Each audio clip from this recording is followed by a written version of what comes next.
ನಮ್ಮ ದೇವರು ಕರ್ತನಾದ ಯೇಸು ಕ್ರಿಸ್ತನ ನಾಮದಲ್ಲಿ ಅನುದಿನದ ಆಹಾರ ಪ್ರಿಯರಿಗೆ ಪ್ರೀತಿಯ ಶುಭಾಶಯಗಳು. 2025 ಜುಲೈ ತಿಂಗಳ 22ನೇ ತಾರೀಕಿನ ಮಂಗಳವಾರದ ದೇವರ ವಾಕ್ಯವು, ದೇಹದ ಬಗ್ಗೆ ಕಾಳಜಿ ವಹಿಸಿ. ಆದುದರಿಂದ ಸಹೋದರರೇ, ದೇವರ ಕರುಣೆಯನ್ನು ದೃಷ್ಟಿಯಲ್ಲಿಟ್ಟುಕೊಂಡು ನಿಮ್ಮ ದೇಹಗಳನ್ನು ಜೀವಂತ ಯಜ್ಞವಾಗಿ ಪವಿತ್ರ ಮತ್ತು ದೇವರಿಗೆ ಮೆಚ್ಚುಗೆಯಾಗಿ ಅರ್ಪಿಸಬೇಕೆಂದು ನಾನು ನಿಮ್ಮನ್ನು ಬೇಡಿಕೊಳ್ಳುತ್ತೇನೆ. ಇದು ನಿಮ್ಮ ನಿಜವಾದ ಮತ್ತು ಸರಿಯಾದ ಆರಾಧನೆಯಾಗಿದೆ. ರೋಮಾಪುರದವರಿಗೆ 12:1. ನಮ್ಮ ಜೀವನದಲ್ಲಿ ದೇವರ ಸಾನ್ನಿಧ್ಯವನ್ನು ತರಲು ನಮ್ಮ ದೇಹವು ಸಹಕರಿಸಬೇಕು.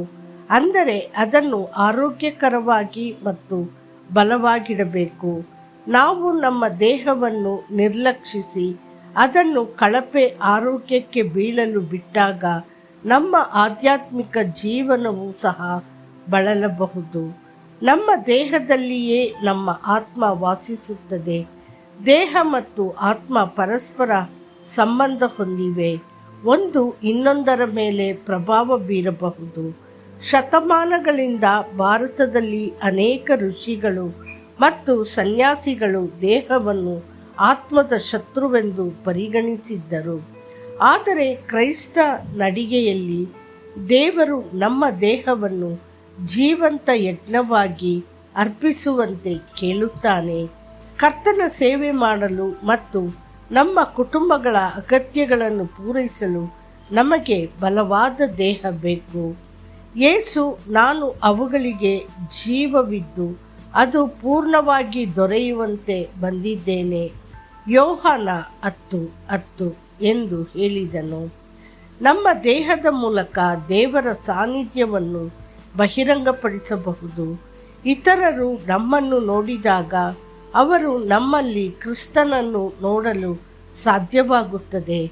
ನಾವು ನಮ್ಮ ದೇಹದಲ್ಲಿ ಹೀಗೆ ವಾಸಿಸುತ್ತಿದ್ದೇವೆ ಎಂಬುದರ ಮೂಲಕವೂ ಸಹ ಕ್ರಿಸ್ತನು ನಮ್ಮಲ್ಲಿ ಮಹಿಮೆಯ ಭರವಸೆಯಾಗಿ ವಾಸಿಸುತ್ತಾನೆ ಮತ್ತು ನಮ್ಮ ದೇಹವು ಆತನ ವಾಸಸ್ಥಳವಾಗಿದೆ. ಈ ಮಣ್ಣಿನ ಪಾತ್ರೆಯಲ್ಲಿ ನಾವು ಪವಿತ್ರಾತ್ಮನ ನಿಧಿಯನ್ನು ಹೊತ್ತಿದ್ದೇವೆ.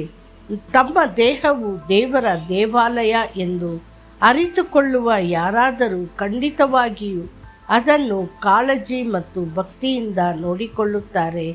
ಯೇಸುವಿಗೆ ಸಹ ಲೋಕಕ್ಕೆ ಬಂದು ತನ್ನ ಧ್ಯೇಯವನ್ನು ಪೂರೈಸಲು ಒಂದು ದೇಹವು ಬೇಕಾಗಿತ್ತು. ಆದ್ದರಿಂದ ತಂದೆಯು ಅವನಿಗಾಗಿ ಒಂದನ್ನು ಸಿದ್ಧಪಡಿಸಿದನು. ಆದ್ದರಿಂದ ಕ್ರಿಸ್ತನು ಲೋಕಕ್ಕೆ ಬಂದಾಗ ಆತನು ಹೀಗೆ ಹೇಳಿದನು, ಯಜ್ಞ ಮತ್ತು ಕಾಣಿಕೆಯನ್ನು ನೀನು ಬಯಸಲಿಲ್ಲ, ಆದರೆ ನೀನು ನನಗಾಗಿ ದೇಹವನ್ನು ಸಿದ್ಧಪಡಿಸಿದ್ದಿ. ಇಬ್ರಿಯರಿಗೆ 10:5.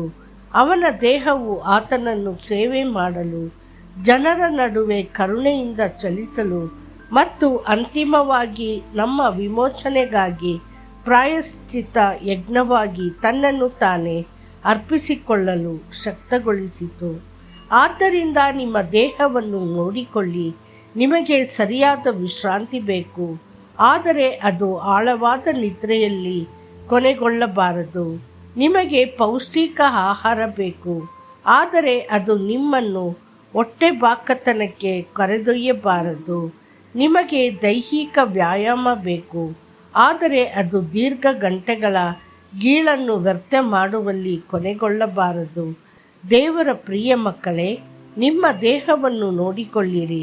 ಅದು ದೇವರು ನಿಮ್ಮೊಳಗೆ ಮತ್ತು ನಿಮ್ಮ ಮೂಲಕ ಕೆಲಸ ಮಾಡುವ ಪಾತ್ರೆಯಾಗಿದೆ. ಮತ್ತಷ್ಟು ಹೆಚ್ಚಿನ ಧ್ಯಾನಕ್ಕಾಗಿ ನನ್ನ ಶ್ರದ್ಧಾಪೂರ್ವಕ ನಿರೀಕ್ಷೆಯ ಪ್ರಕಾರ ಕ್ರಿಸ್ತನು ನನ್ನ ದೇಹದಲ್ಲಿ ಜೀವದಿಂದಾಗಲಿ ಮರಣದಿಂದಾಗಲಿ ಮಹಿಮೆ ಪಡಿಸಲ್ಪಡುವನು. ಫಿಲಿಪ್ಪಿಯವರಿಗೆ 1:20. ಕರ್ತನು ನಿಮ್ಮನ್ನು ಆಶೀರ್ವದಿಸಲಿ. ಆಮೇನ್.